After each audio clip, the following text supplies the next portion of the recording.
बोलो बोलो दुर्गा मैया की।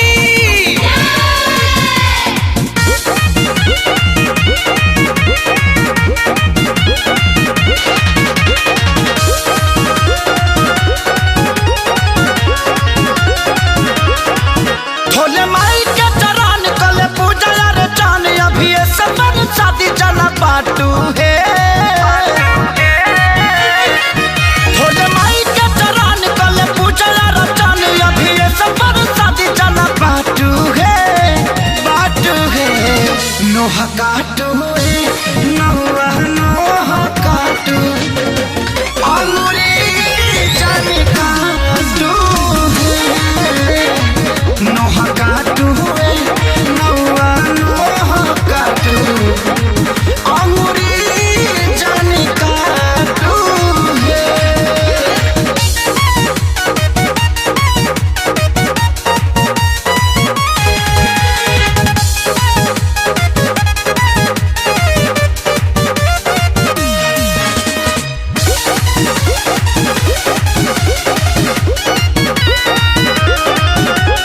सुनिया मारौआ घर ही पूजा करी गौआ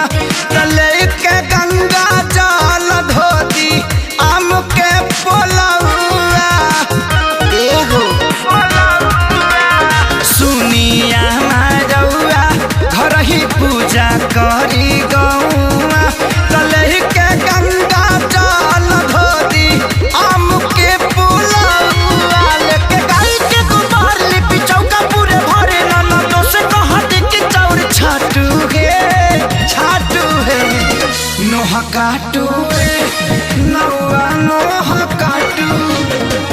अंगूरी जन काटू है नोह काटू नोह काटू अंगूरी जन काटू है।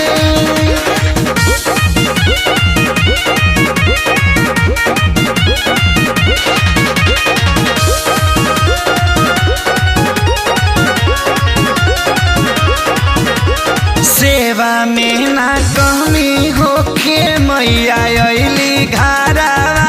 जादो जी लैले दूधावा उतारला कराहवा सेवा में ना कमी होखे मैया अइली घरवा जादो जी लैले दूधावा उतारला कराहवा सुन सही रखे सारी गलती करलो ना भारी आ सुनील कमल के डाटू है नोह काटू नोह